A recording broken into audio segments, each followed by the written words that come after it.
Good.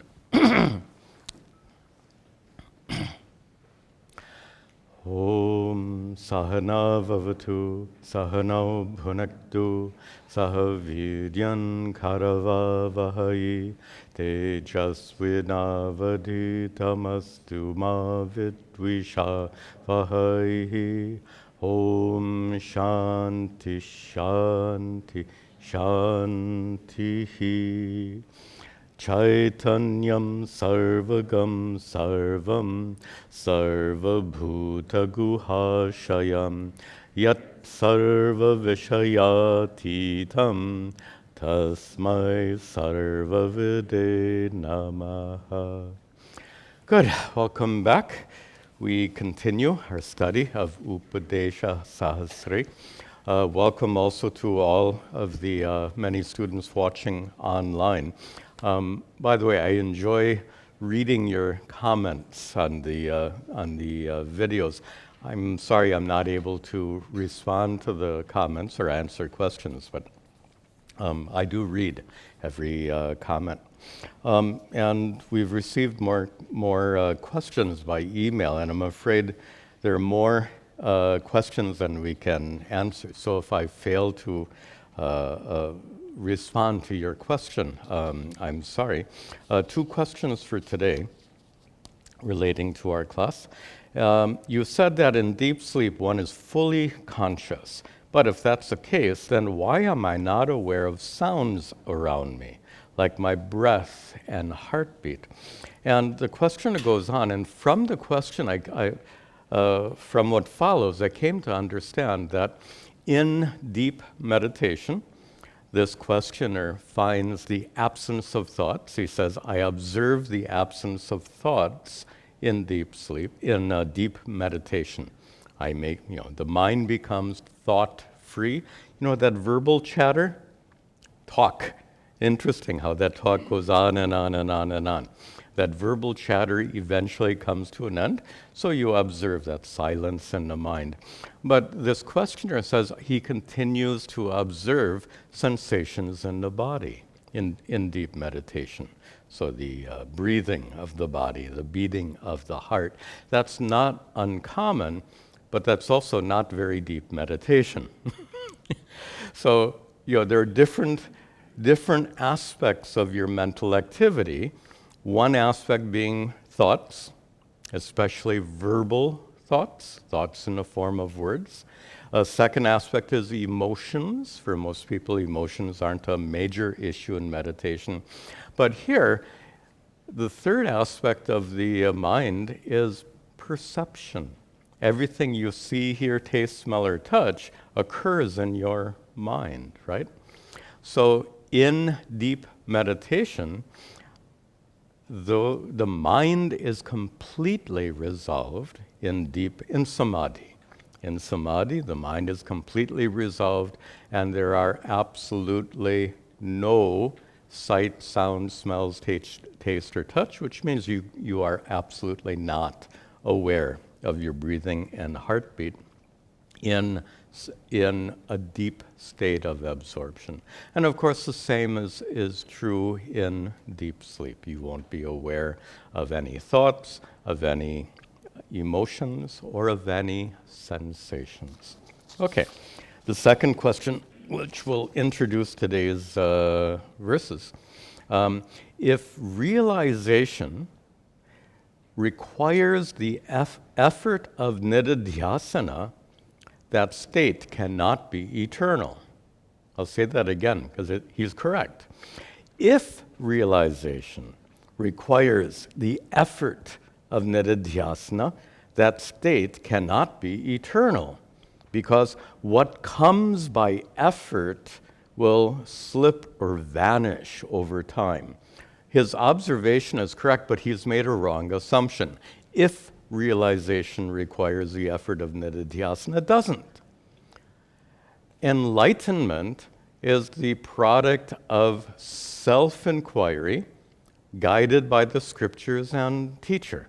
That's when you discover your true nature as sat-chit-ananda atma.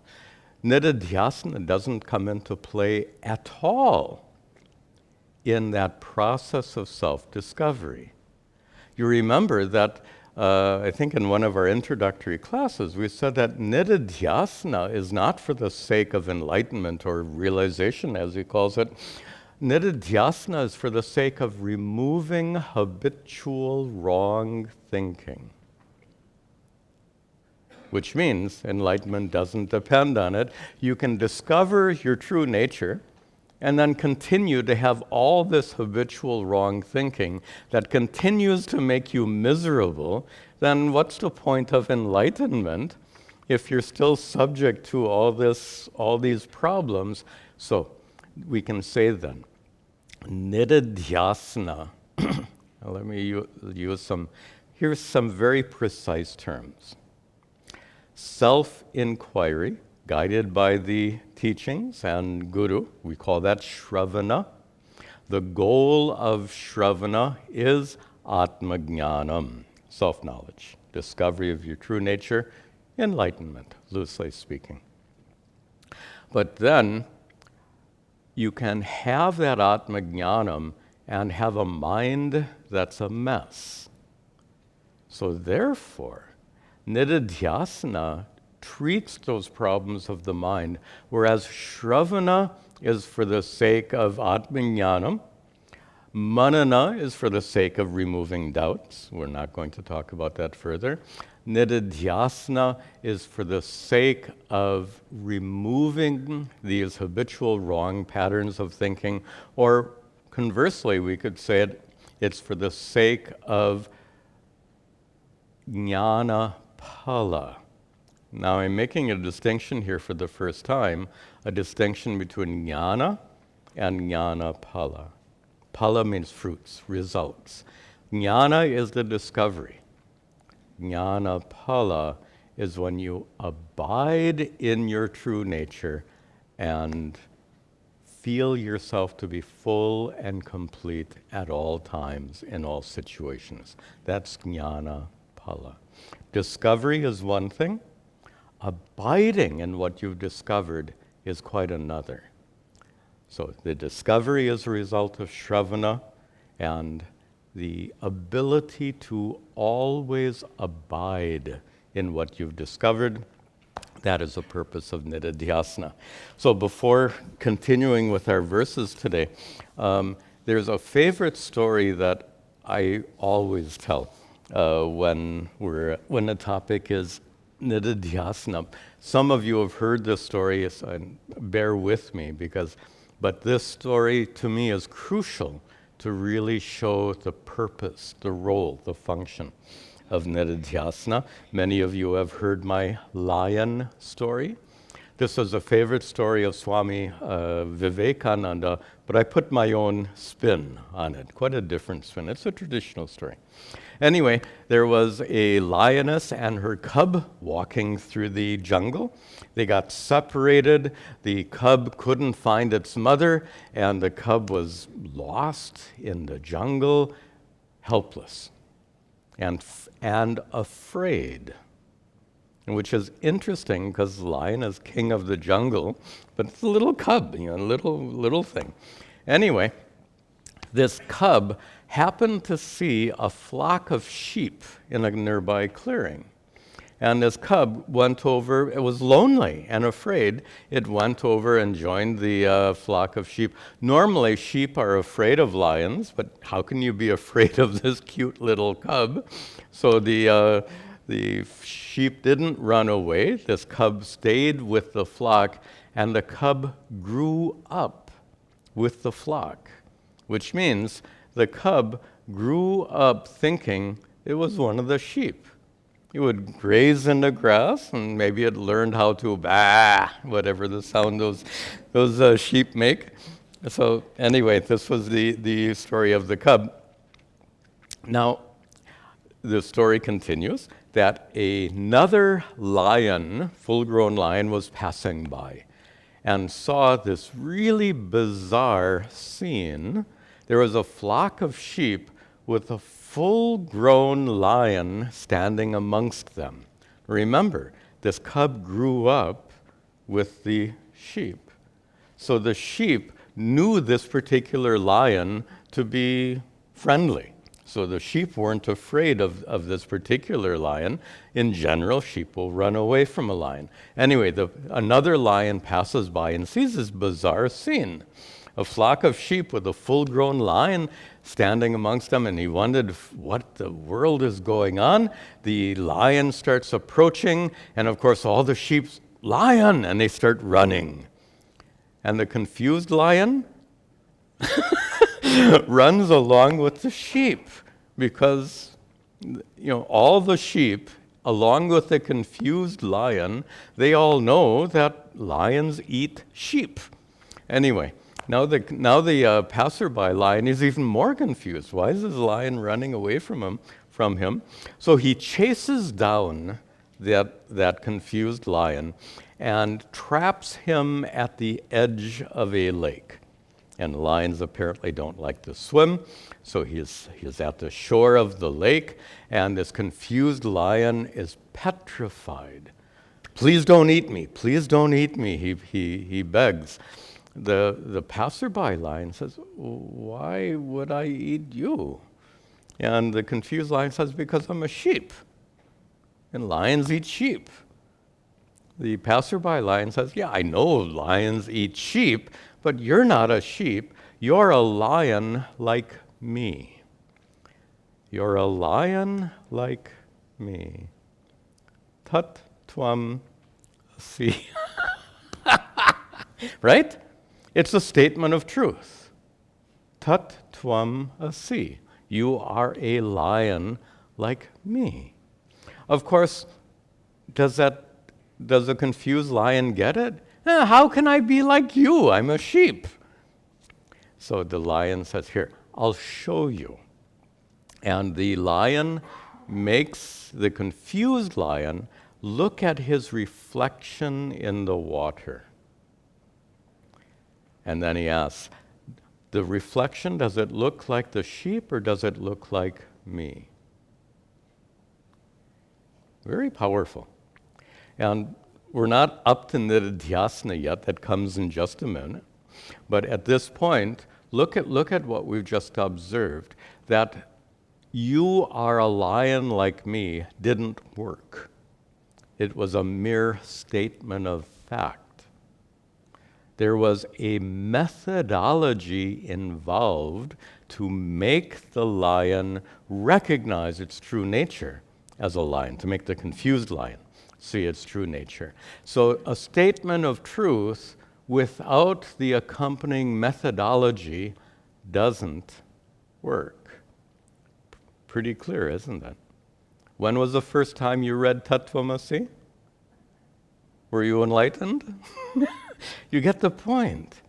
So we require this teaching of Vedanta to get it, to understand the implications of those simple words, Tattvamasi.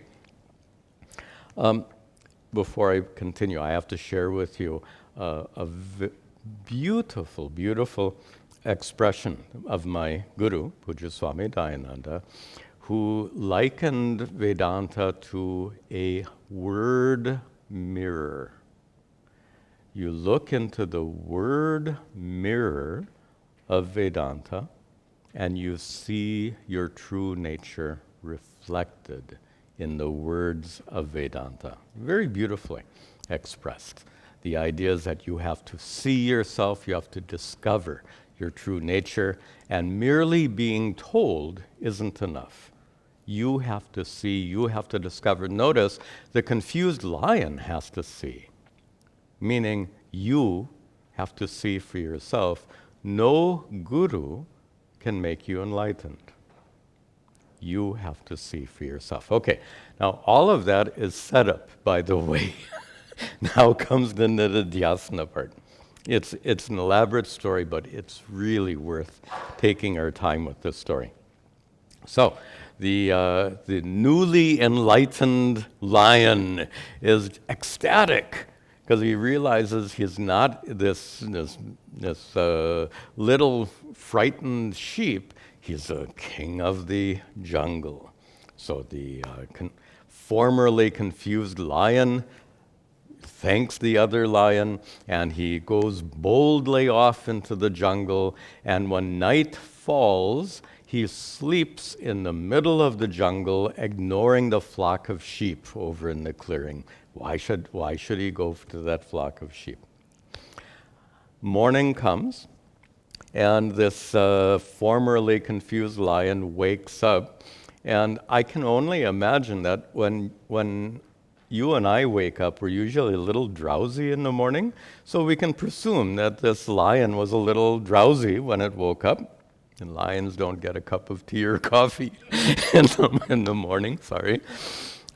So this lion, waking up a little drowsy, sees the flock of sheep over in the clearing, and without thinking about anything in particular, it goes over and joins the flock of sheep. Why? He grew up with that flock of sheep. His whole life, almost his whole life, was with the flock of sheep. Now, look at this predicament. Can you say that the lion doesn't know he's a lion? You can't say that, right? If you were to tap the lion on the shoulder and says, "Hey, are you a sheep or a lion?" He would say, "I'm a lion." Then you could ask, "Well, why are you with this flock of sheep?" And if he was a typical American lion, I don't know what that means, he would say, "Am I still doing that? What am I doing?" Anyway, so you see the problem. The problem of habitual wrong thinking. In Sanskrit, viparita bhavana. Bhavana, a feeling, which is viparita, which is opposed to what you've already discovered. The habitual thinking is a huge problem, and it's nicely illustrated by this lion story. What is the solution? Suppose every morning when that lion is still a little drowsy, suppose he goes back to that lake and looks at his reflection again. Will he see anything new? No, he's already seen. But if he goes over to that lake every morning, it will slowly reduce his habitual wrong thinking. So finally, when he wakes up in the morning, he won't even think about the sheep. This is the process. To look at his reflection in the lake again and again is a metaphor for nididhyasana. To look at yourself in the word mirror of Vedanta again and again is a nice definition for nididhyasana. And you can see why I like this story so much. Very powerful, very clear, and that's what we're doing here in this chapter. We are looking into the word mirror of Vedanta again and again. Every verse, in fact, not every verse, almost every word is a mirror. Word by word, every word is part of that mirror. Every word reveals I can't say part. Every word reveals some aspect of your true nature. And that's what we're seeing right now. So anyway, lengthy story, but definitely worth the effort. So we'll continue. We saw verse 1 only in our prior class. We'll continue with verse 2, and you'll see how these verses function as a word mirror. And then we'll also discuss how these teachings are to be used for formal nididhyasana practice that you can do at home. Drishistu shuddho hama vikriyatmako. Drishistu shuddho hama vikriyatmako. Namesti kaschid vishaya swabhavataha. Namesti kaschid vishaya swabhavataha. Purastirash chodhvamadascha sarvataha. Purastirash chodhvamadascha sarvataha. Sampurna bhuma tvajahatmani stitaha. Sampurna bhuma tvaja atmani stitaha. Remember, we have the longer meter here, having 12 syllables and a quarter. Drishihi tu shuddhaha. That word drishi we saw in a prior verse. Drishi, literally seer, observer, the one who knows what's happening right now. In this ordinary experience, the one who knows what's happening in your mind right now, that one is a drishi. Drishihi tu, but that drishi, that consciousness, that awareness is shuddhaha. Now, shuddha, of course, means pure, but if we use the term pure consciousness, what exactly does that mean? Sometimes we use that word pure without really thinking. Pure water means what? Means only water, nothing else. So pure consciousness means what? Only consciousness. That's what it means. Don't think it's not dirty. I mean, shuddha means pure. And the word amala and vimala, by the just a comment, a silly comment about Sanskrit names.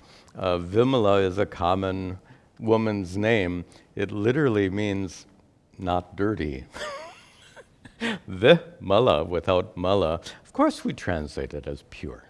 Pure is the right translation, but the etymology is free from purity. And what I'm saying is the word shuddha does not mean free from purity. That's my point. Shuddha here means only. Shuddha, pure water means only water, and here shuddha drishi means consciousness and consciousness alone, which is your true nature. And here, aham. Shankara is giving us his own personal example. This is Shankara's thoughts put into words for our benefit. Shankaracharya says, I am drishihi shuddha. I am nothing but consciousness. Consciousness that is avikriyatmakaha. Vikriya is change. Vikriyatmakaha, that which is subject to change. Avikriyatmakaha, that which is not subject to change. Unchanging consciousness. What was that we saw several years ago, that text of was it not of Totakacharya? What was that text of, it was of Shruti Sara Samudharana. Was that, I think that's Totakacharya, right? Don't remember, I'm also not sure. I believe that text, we taught it here several years ago, Shruti Sara Samudharana, and the reason I'm bringing it up is that particular text was focused on this point, that your consciousness is avikriyatmakaha, it is unchanging. You, the witness of your mind's activities, are the unchanging witness of your mind's activities. If you weren't unchanging, if you changed along with the activities of your mind, you wouldn't be able to observe those activities. Two things moving at the same speed, relative to each other, don't change. You remember I give this example every time. I'm sorry to repeat myself, but if somebody is drinking coffee as he's driving to work, he's drinking coffee at 60 miles an hour. But if you're driving next to him, you don't see him drinking coffee at 60 miles an hour. He looks stationary. In order to see him drink coffee at 60 miles an hour, you have to be a stationary observer on the side of the road. Sorry, I keep using exactly that same metaphor, but it works. It's very, very clear. So, in the same way, in order to accurately observe the changing conditions of your mind, you, the drishi, are necessarily an unchanging observer, avikriyatmakaha. He continues, Shankara says, na me asti kaschit vishayaha. Na kaschit vishayaha. No objects at all, asti me, exist for me. Well, that's interesting. I translated, I possess no objects. Just a curiosity of the Sanskrit language. There's no verb in Sanskrit to have. In fact, Hindi, derived from Sanskrit, same thing, right? If you say, I have no money, what verb will you use? You can't say it. So, mera dhan nahi. My Hindi is terrible, but you get the idea that there's no verb to have, to possess. Probably in most North Indian languages, because they're derived from Sanskrit, there's no verb to possess or have. And many people point out that's because Sanskrit is such a spiritual language. That sounds really cool, but I don't think so. All right. Sorry for being a little silly. Anyway, he says here, nothing at all exists for me, svabhavataha, due to my nature. And here we need to reflect on a fundamental teaching of Vedanta. And that is, your true nature as consciousness is more real than objects in the world. And the metaphor we use to understand it is the metaphor of the dream.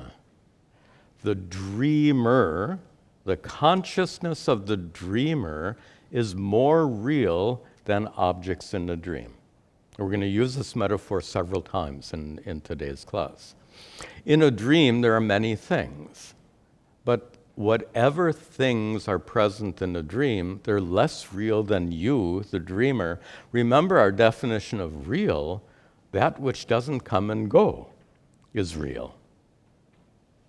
The dream world comes and goes. All the dream objects come and go. The dreamer remains, the consciousness of the dreamer. Let me use that expression.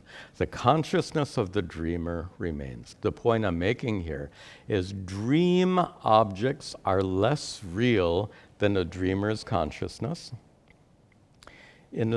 Just as pot is less real than clay, that kind of relationship. And here in this context, the world around you, it's not unreal, but it is less real than your consciousness. Now, there's a lot of Vedanta we've used to establish that. If I spend the rest of the class developing that, we will lose track of our nididhyasana. So I'm going to presume that you've heard this teaching before. If you haven't, I think in my introduction to Vedanta and other places, it's made clear. But I think the metaphor is pretty useful, and that is that you, the dream consciousness, are more real than your dreamed objects. Objects come and go. You continue to exist. Therefore, what is the... just to point out the obvious, can a dream lion hurt you? It can't hurt you. It's not as real as you, right? Only that which is real as you can affect you. This is a basic principle. And let me say it again. This is a really important principle. Only that which is as real as you are, can affect you.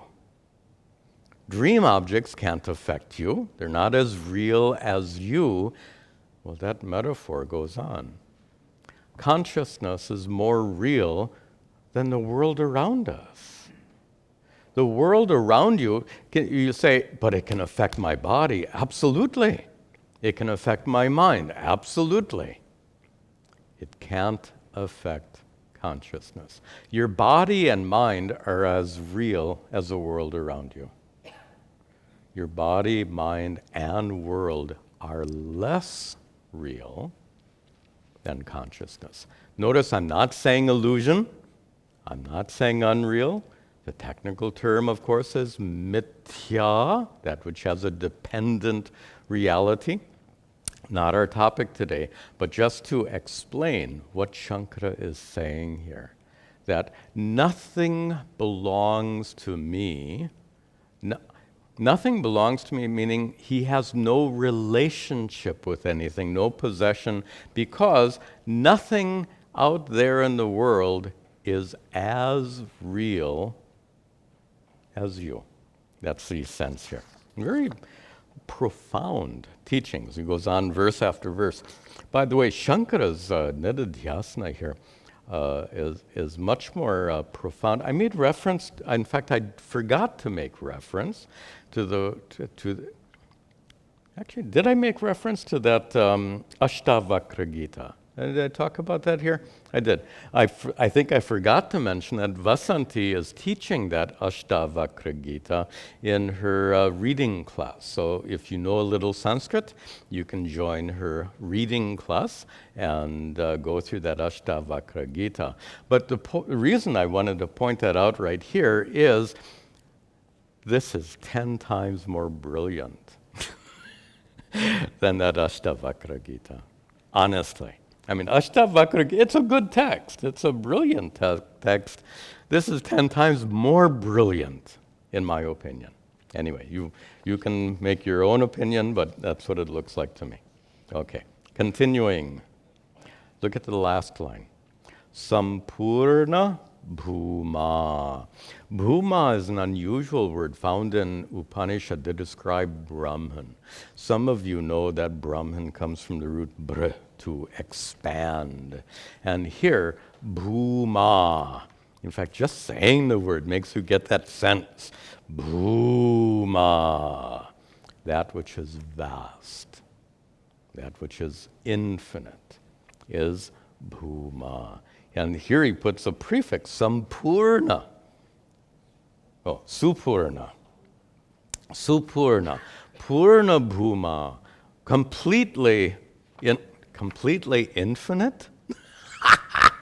You see the problem with language. We'll stay with vast. Bhuma, vast. Purna Bhuma, completely vast. Supurna Bhuma, really completely vast. So this is a word used to describe not just Brahman. Shankara here is using it to describe consciousness. Your consciousness. Sampurna Bhuma. And we've had this discussion before. Your consciousness has no edge or boundary. It's not stuck inside your body. Instead of consciousness being inside your body, I've said here, in fact, in our prior class, I think I said, your body is in consciousness, right? Just as space is in this room, but it's more correct to say that this room is in space. In the same way, we can say that consciousness is in your body, but it's more correct to say that your body exists in all-pervasive consciousness. That all-pervasive consciousness is Sampurna Bhuma. And you have to break apart the next. Sampurna Bhuma, in what way? It is absolutely, completely vast. How? Let's go up to the next line. Sarvataha, everywhere. Everywhere means Puraha, in front of you. Tiraha, to the side of you. Urdhvaha, urdhvam, to the above you. and adaha, below you. So sarvataha, he's covered all directions. In every way, in every direction, sampurna bhuma, consciousness pervades without boundary, without edge or limit. And he concludes here, breaking apart the words, tu, but it is ajaha, unborn, uncreated, and atmani sthitaha, established in itself. Here, atma simply, well, there are different ways of taking. Atmani sthitaha, established in itself, self-established, not dependent on anything else. So here, almost every word in this verse is like a little mirror. And we can use a single word, a properly chosen word, we can use it for the sake of nididhyasana. Let me give you an example. First line, avikriyatmaka. We'll take that word, unchanging, absolutely unchanging. Suppose we just use that one word. By the way, nididhyasana is often done with single words. Formal nididhyasana, the process I'm describing, usually works well with simple concepts, simple principles, and not with really complicated things. So you take something very precise, very, very distinct. So unchanging, avikriya, that which is unchanging. How would you perform formal nididhyasana on the unchanging nature of your consciousness? First step, of course, is to be clear. What are you going to contemplate on? You're going to contemplate here the nature of your consciousness, a consciousness present in your experience right now, but to recognize its nature as being unchanging. What will be that process? Remember from last class, we said the first step of nididhyasana, formal, and I keep making this distinction. There is such a thing as informal nididhyasana. Maybe we'll talk about that another time. So formal nididhyasana is when you sit down and meditate. And the first step, of course, is meditate. Perform some kind of dhyana, meditation technique that makes your mind not just quiet, but I feel strongly it really only works if you can make your mind silent. That silence is crucial for this particular practice. Why? As I explained last week, in silence, the only thing that remains is you, consciousness. So a nice expression in when your mind is silent, you rest in yourself.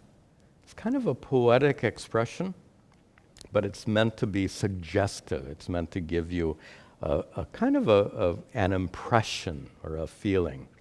When your mind is silent, you rest in yourself as yourself. You are who you are, unencumbered, as I said last week, by anything else. That's step 2. Step 1 is meditate. Step 2, rest in yourself. That's your, what do they call it in science? Baseline. How's that? That's your baseline. Then introduce what you want to contemplate. And what are you going to contemplate? Avikriyatva, the state of Atma being free from change. So, after you've rested in yourself for a period of time, then you think. Then you have to start thinking again. You have to leave the silence behind and start thinking. What kind of thinking? Is my consciousness truly unchanging? You pose a question to yourself. Is my silence truly unchanging? Let me see. And I'm not being facetious. Let me see. And then you return to resting in yourself. Now, when you rest in yourself, you can't think. It's pure silence. But then after resting in yourself, then you come back to thinking and said, and then you can ask yourself this question: when I was resting in myself, did anything change? If something changed, you would have known it changed. But after you start thinking again, you recognize that when you rested in yourself in that moment of silence, nothing changed. This is an experiential confirmation of your nature as unchanging consciousness. So notice one word used as a mirror to see your true nature. You get, and I'll give another example. We'll give several examples so that you get the hang of it, so to speak, how this nididhyasana is performed. Let's see the next verse. Ajo maraschaiva tata jaro mritaha. Ajo maraschaiva tato jaro mritaha. Swayam prabha sarvagato hamadvayaha. Swayam prabha sarvagato hamadvayaha. Nakaranam karyamativa nirmalaha. Nakaranam karyamativa nirmalaha. Sadaiva triptaschatato vimuktaho. Sadaiva triptaschatato vimuktaho. The first line, ajaha, unborn, amaraha, not subject to death, cha eva, breaking the words apart, tata, in the same way, ajaraha, not subject to old age, decay, amritaha, not subject to death. That line is borrowed, so to speak, from the Brihadaranyaka Upanishad. Now, is Shankara too lazy to make up his own verses? I'm being really, really silly here. You know, Shankara doesn't lack the skill to create his own verse. Then why does he paraphrase the Brihadaranyaka Upanishad here? He does it quite deliberately, because whatever is taught in Upanishad is meant to be experientially confirmed through nididhyasana. That's his point. So we've said so many times, this isn't a matter of belief. So many times scriptures are understood. Oh, I have to believe what the scripture says. Couldn't be further from the truth with regard to the teachings of Advaita Vedanta. These are statements of fact which have to be understood. So this first line, ajaha, unborn, etc., is not something you believe in. It's something to be understood. It's a statement of fact about your already existent true nature. Shankara includes it here so that you are encouraged to contemplate on these words from the Upanishad. So just studying the Upanishad is not enough. Shankara encourages us here to contemplate those teachings of the Upanishads. And just to, I should finish the idea here. Why is all of this a statement of fact? Well, we just discussed in a prior verse that Atma is avikriya, unchanging. If something is unchanging, can it get born? Birth is a change of condition. If something is unchanging, can it die? Death is a change of condition. If Atma is unchanging, can Atma grow old? That's the idea. So all of these are negated by the fact that Atma is unchanging. That becomes a subject matter for nididhyasana. Next word, swayam prabhaha. self-shining, self-evident. In order to see me, we require light. If this room were completely dark, you wouldn't be able to see me. I'm smiling. I just read a book on science, so I'm thinking radioactivity. If I were radioactive, I would glow in the dark. So, if I weren't radioactive, I would not be self-revealing. If I were, what a bizarre example. If I were radioactive, I would glow in the dark. That's the sense here. Self-revealing, swayam prabha, that which is a source of light. If you want to see the sun, do you need a flashlight? That's the point. The sun is self-shining. It doesn't need to be revealed. Your consciousness is self-shining, doesn't need to be revealed. Also, that consciousness is sarvagataha, all-pervasive. We've already discussed that. And Shankara says, aham, I am. I mentioned, I think before, that nididhyasana has to be in the first person. There's no such thing as second person or third person nididhyasana because it has to be applied to you. I am sarvagataha. I am all-pervasive, boundaryless, limitless. Aham, I am that.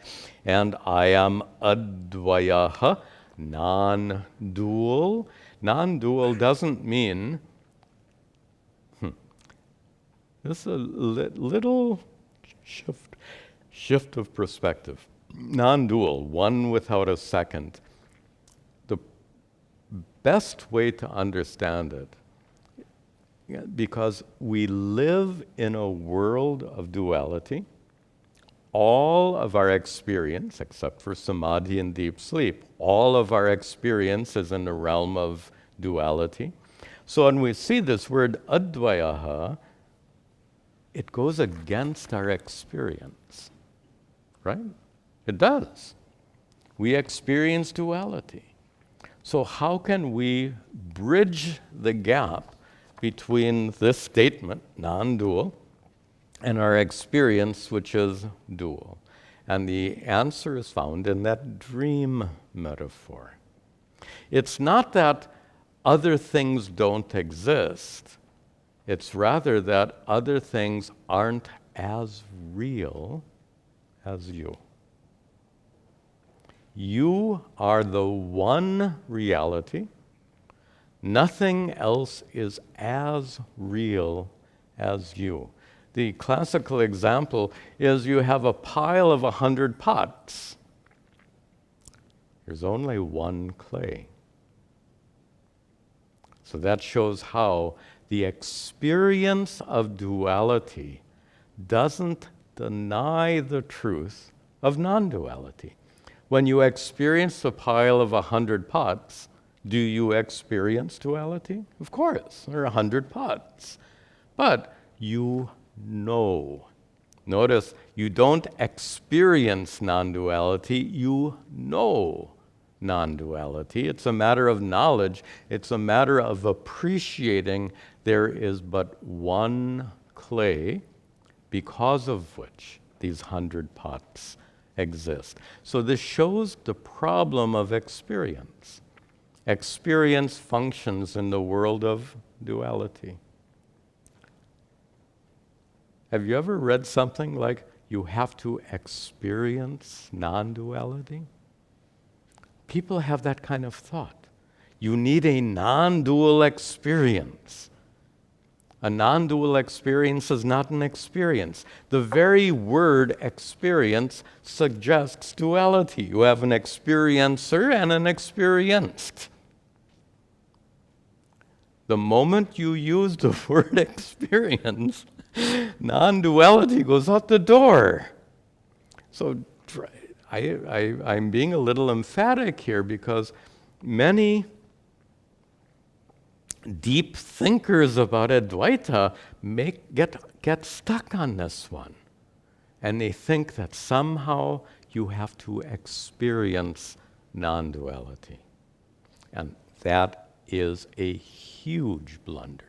It's a huge blunder because it misleads everyone into thinking, I need this special experience of non-duality. I haven't had this experience of non-duality yet, therefore I'm not enlightened. Yep. That's a common problem that advanced students of Advaita Vedanta encounter. So we have to get out of this experience thinking. You don't experience non-duality. You know that your consciousness is the substratum of all experience. One non-dual consciousness is that because of which all experience takes place. That's the correct understanding. Advayaha, and that word will come several times, so we saw the meaning here.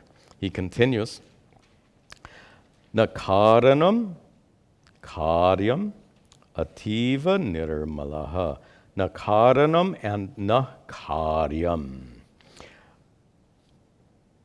Aham, I am not a karanam, I am not a cause. Aham na karyam, I am not an effect. I am not a cause, I am not an effect. Cause and effect are in the realm of duality. Realm of duality is a realm of experience. And we said whatever you experience is not as real as consciousness, as in the dream example. So causality belongs to the world of duality. Consciousness transcends that world of duality. In fact, that's what he says in the next two words. Ativa nirmalaha.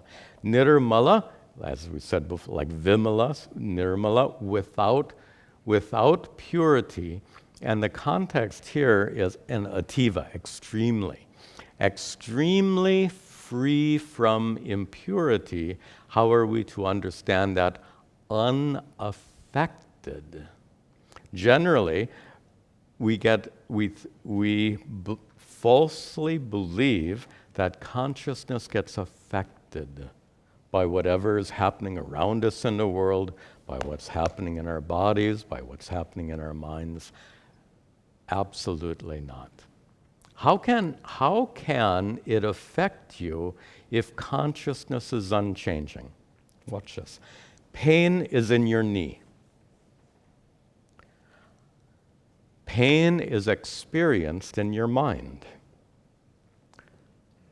The pain in your mind is revealed by consciousness. How can that consciousness be affected by pain if that consciousness is unchanging? That's the key. Unchanging consciousness can't be affected by pain in your knee. Unchanging consciousness can't be affected by sadness in your mind.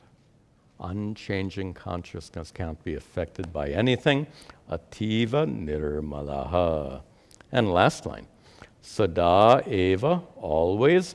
Triptaha, always full and complete. Tataha, therefore. Vimuktaha, therefore always liberated. Om. Does that sound familiar? Go back 2 verses. Verse 1, last line. Similar, not exactly, but it ends Vimukta Om. It's a repetition. Usually in any text or scripture, repetition is a defect. in scripture, even in speech, when you say the same thing over and over and over again, it's a defect of communication. If it's in a book, it's a defect of communication. And here in verse 3, Shankara repeats himself. It's not a defect here because he's not teaching us here. Remember, this is for the sake of contemplation. For the sake of contemplation, repetition is good. Remember, the lion has to look in the pond again and again and again. Repetition is a merit when it comes to Vedantic contemplation. Repetition is not a defect. Okay, to conclude our class today, let me give you one more example of formal nididhyasana. This time we'll use the word in the second line, swayam prabha. Swayam prabha, self-shining, self-revealing. Okay, so how would we use that one word as a word mirror in contemplation to see your true nature reflected? Well, what are our steps of formal nididhyasana? Remind me if I forget to. We have to discuss informal nididhyasana in another class. So informal nididhyasana, sit down, perform some kind of meditation until your mind becomes silent. Step 1. Step 2, rest in yourself. And it's a deliberately poetic expression. It's meant to suggest an orientation you have at the time of meditation. Rest in yourself. Obviously, it means while your mind remains silent, you rest in yourself. And I guess what I mean by that is I can't even say an appreciation of your true nature, because appreciation can't come with a silent mind. You can't appreciate anything. You can't do anything. When your mind is silent, nothing happens. You can't do anything. But then, after resting in yourself, start thinking again. That's when things get interesting. So then, in that mind, which is now thinking again, you introduce your theme for contemplation. What is the theme for contemplation? Swayam prabha, self-shining, self-revealing. And so in contemplation, you might do it like this. How do I know that I am consciousness? How do I know that my consciousness reveals itself? Or simply put, how do I know that I am consciousness? And then rest in silence. After resting in silence, you think about it, and then comes the appreciation afterwards. And you appreciate the fact that in silence, consciousness continued without any effort on your part to make it known. There is no effort to reveal the presence of consciousness in that moment of silence. In that moment of silence, consciousness simply continued. What would be I'm trying to make up a new metaphor. This is not the right time. So this is an example then of formal nididhyasana using that one word. How many words in each verse? Many. Each one of these, not every one of the words, but many of these words can be used as these individual mirrors, so to speak, individual words that you can contemplate on in the formal practice of nididhyasana. Okay, we're going quite slowly here at first. I think we're going to speed up pretty shortly because we're going to find lots of repetition. So repetition is not great for repetition is a problem for teaching. Repetition is a merit for contemplation. So we may go more quickly through the remaining verses of this chapter, and we'll conclude today with our closing prayers. Om Sarve Bhavantu Sukhinaha Sarve Santu Niramayaha Sarve Bhadrani Pashyantu Ma Kaschid Dukkha Bhag Bhavet Asato Ma Satgamaya Tamaso Ma Jyotirgamaya Mrityor Ma Amritangamaya Om Shanti Shanti Shanti Om Tat Sat.